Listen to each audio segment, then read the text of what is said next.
higher is 3. You're probably hearing the thunder out there and seeing all the lightning light up the sky, but luckily there is no longer any strong storm activity. We don't have any severe thunderstorm warnings at this time, and I'll have the latest on what you can expect for the rest of this evening and tomorrow coming up. Now on News Channel 6 at 11, a major storm sweeps through Aiken County. We take you to one of the hardest hit areas as neighbors describe their experience. Plus, May is Stroke Awareness Month. What are the 2 types of strokes you need to know about? Straight ahead. And a big day for aspiring educators. We'll take you to a local high school where students pledge their commitment to education. As your news at 11 starts now.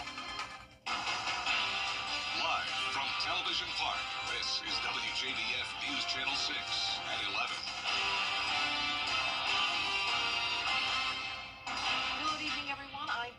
Thanks so much for joining us. Coverage you can count on begins with Aiken County, where cleanup is underway after a tornado ripped through the community this morning.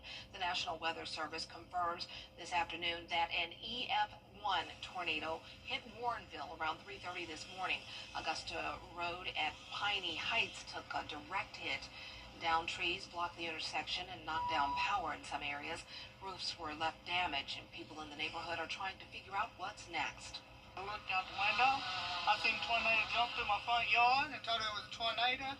I lost my car. I had 4 trees down in my yard. And it basically comes straight up Lombard Street, jumped it through my front yard, jumped over his house and hit the fire station. And I don't know where it went after that, but it done a lot more damage. In this area, I think it done more damage than Helene itself. The Langley Fire Station had 2 bay doors ripped off. Well, speaking of weather, it's time now for a first look with Chief Meteorologist Jenna Petracci. We had some storms come through a little while ago, Jenna. That's right, Dee. We were hearing the thunder and the heavy rain here in the station as well. But let's start out with a look at that tornado that was once again reported this morning as a confirmed tornado in Langley, South Carolina, in Aiken County. We were able to see the debris lofted on our debris detector here. And like Dee mentioned, the Langley Fire Department did sustain a lot of damage with the doors ripped off.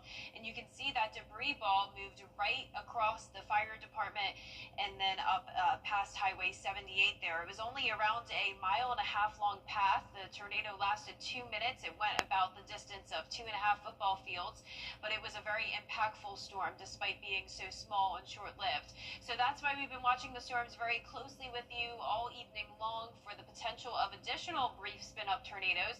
But luckily, so far so good. Our main concern today has been the flooding.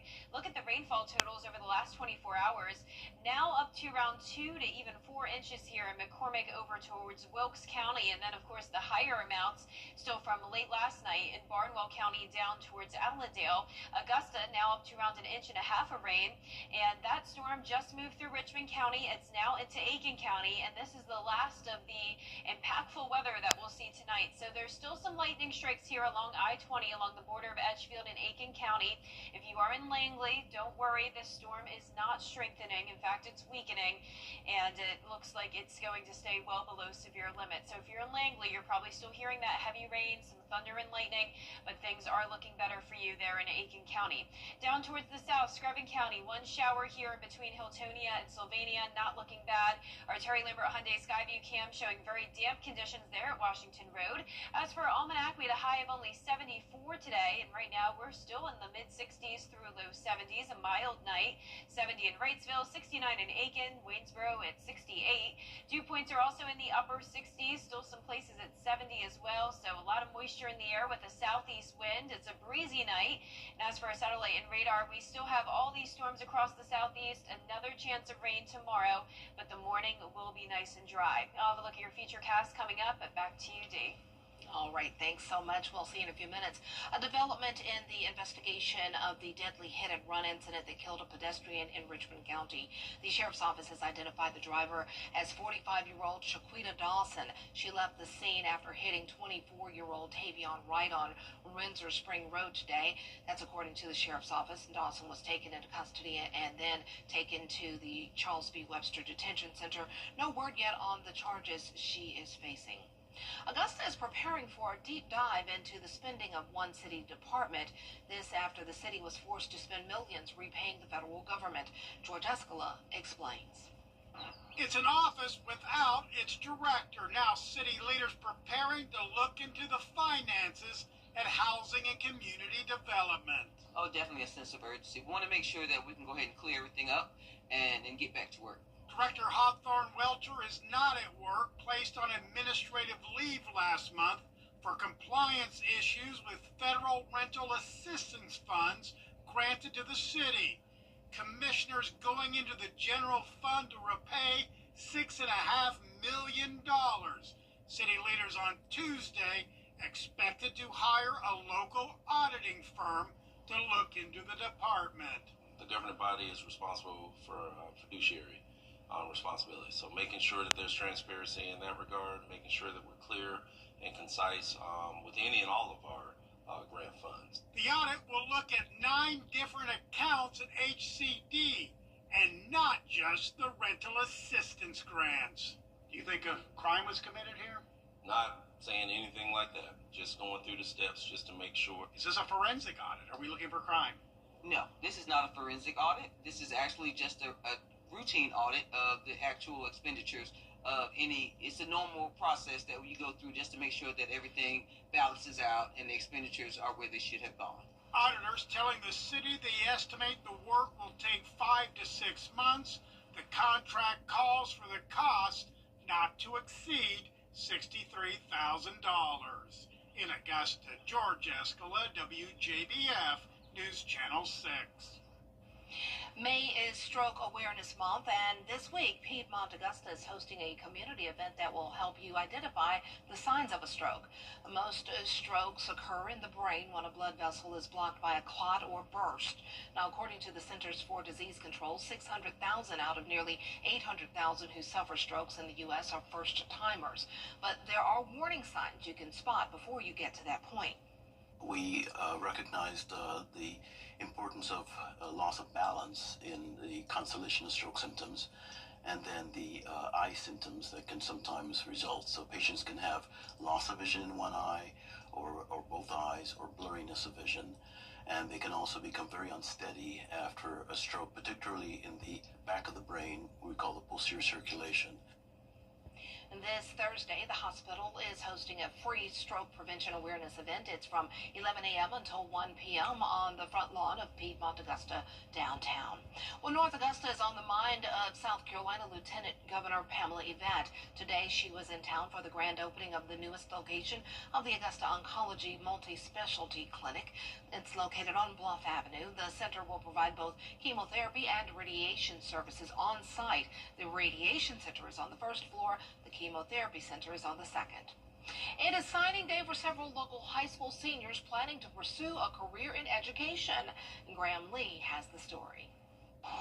It's the time of year to celebrate the achievements of high school seniors around the CSRA.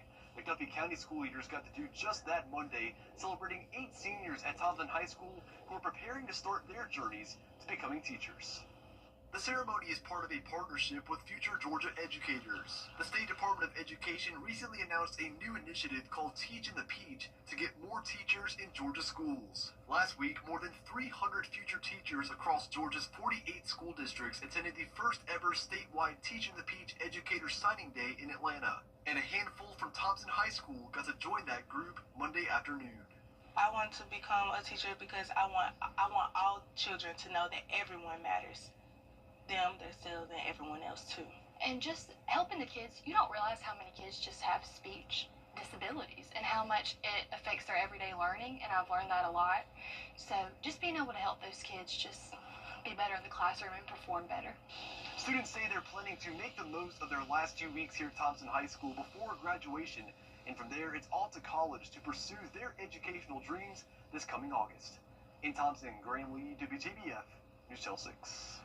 A few more storms are rolling through the CSRA tonight, but overall that severe weather threat is decreasing, and the chances of rain are decreasing for Tuesday and Wednesday, and eventually will be drying out and heating up on Thursday. That full 10-day forecast is coming up after this break.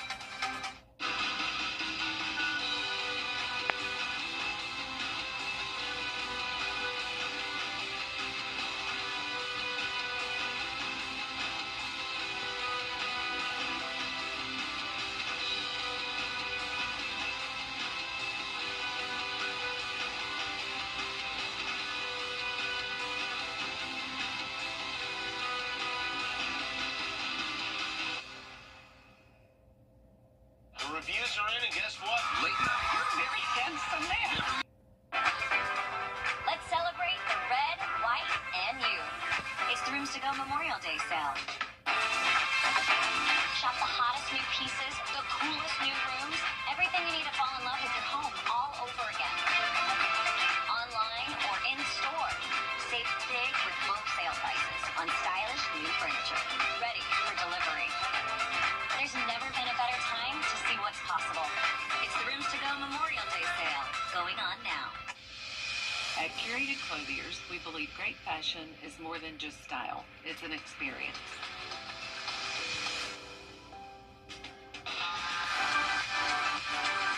We're redefining customer care with personalized service and exclusive shopping experiences.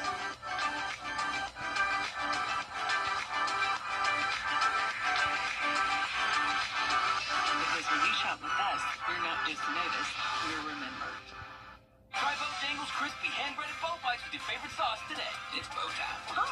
Get epic discounts up to 75% off, from electronics to home decor to everything in between. It's a new deal every week. Just scan the QR code or enter WJBF.com and click on Marketplace to start saving now. Hi, I'm Richard Lawson, and we're celebrating Black Excellence. Celebrating Black Excellence 365, only on News Channel 6. The Live Viper 6 Skyview Network, sponsored by Terry Lambert Hyundai. Now, your most accurate forecast with WJBF Live Viper 6. Welcome back. We are hearing another heavy shower come down here at the station, but not hearing that thunder roar quite as much. The storms are definitely starting to weaken, but we do still have some pretty widespread rain across our South Carolina counties and into parts of Burke and Screven. Here's a closer look at Augusta and Aiken. You can see all of that lightning is across the river here along the border of Edgefield and Aiken County. So downtown Aiken, you have a very heavy downpour over you now, but notice no polygon, so no special weather statement, no severe thunderstorm warning, and no tornado warning, thank goodness. But we do have this shower here along parts of I-20, Martinez, into downtown Augusta, and then down towards the south. Here's this one spotty shower outside of Hiltonia, some light rain around Girard and Sardis, and you can see the rainfall estimates now over the past 3 days are significant, anywhere from really 3 to 9 inches. We even had those western counties in the CSRA really see those totals climb today, with some flooding going on in parts of Wilkes, McCormick, and Lincoln County, and definitely some ponding on the roadways here in Aiken as well. This is our Terry Lambert Hyundai Skyview cam with that heavy rain currently coming down. We're sitting at 65 degrees, a southeast wind of 6 miles per hour, dew point of 64, upper 60s to low 70s for our temperatures tonight. It's dry in our western counties, but notice a few spotty showers and storms out towards the west. We have this trough of low pressure across our area, and that will continue to bring some slight rain chances and the possibility of a few weak storms on Tuesday and Wednesday.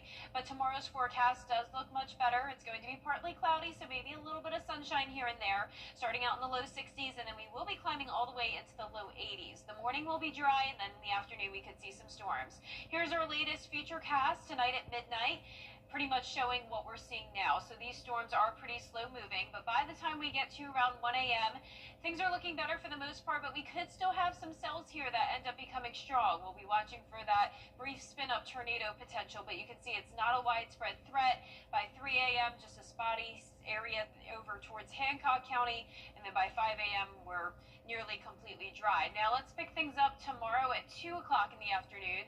That's when some more showers and storms will start to fire up, but notice it's not looking anything like how tonight is looking. There's 10 o'clock tomorrow evening. We're pretty much dry going into Wednesday morning, other than a few showers here and there, and then same thing on Wednesday. Very spotty activity, but nothing widespread. We're currently not under a threat of severe weather for Tuesday or Wednesday.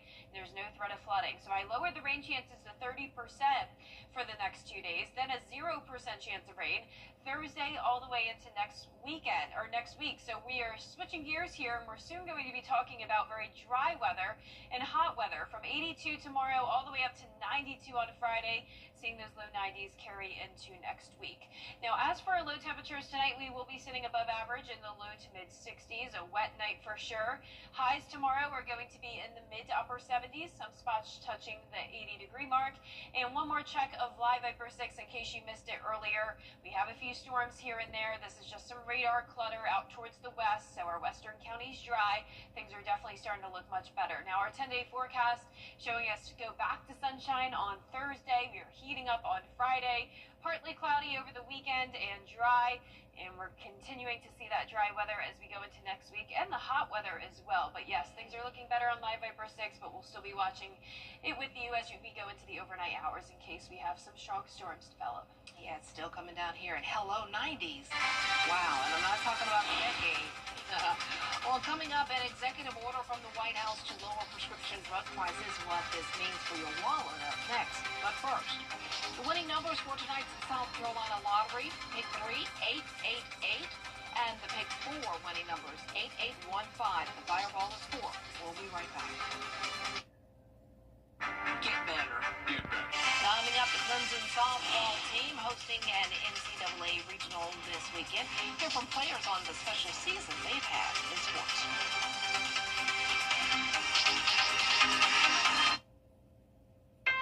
For over 25 celebration of creativity and amazing performances. Wow! Closed captioning on News Channel 6 is sponsored by Hearing Associates of South Carolina. Weather headlines on News Channel 6, brought to you by Hickson Roofing. Now, WJBF sports coverage you can count on. Well, the rain this past weekend forced a number of teams to push back state tournament games, including North Augusta softball and baseball. The softball team was supposed to play Midland Valley in an elimination game Monday night. Instead, it's now rescheduled for Tuesday at 6 o'clock. The two teams faced off last week, with the Mustangs holding off the Yellow Jackets 16-7.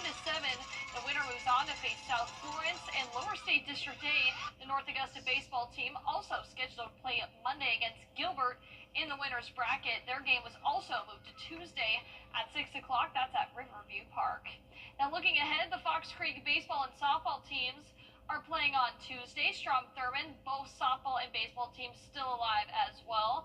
In girls soccer, the Fox Creek and North Augusta teams, they're on the road on Wednesday. The Predators play Oceanside Collegiate, while the Yellow Jackets take on Hilton Head, and the Emmanuel County Institute baseball team plays in the Final Four against Wilcox County on Wednesday in the GHSA state tournament.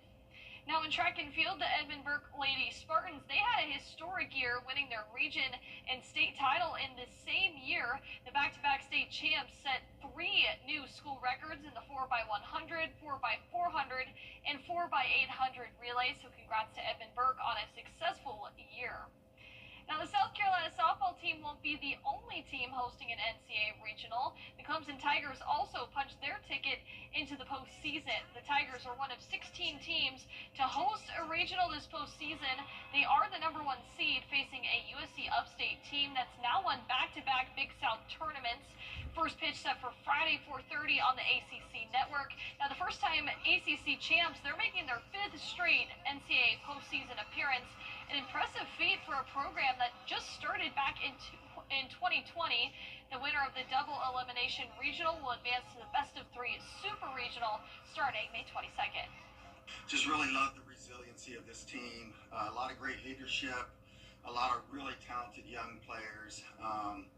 You know, we played a very difficult schedule to get to this point, and our team has earned everything that we got this year. I think this team is so special. You watch each other grow. How do we pass the bat? How do we be better each day? How do we get 1% better at practice, whether that's in live VPs or just like sharing the field? How do we be better teammates? And it's been amazing to watch.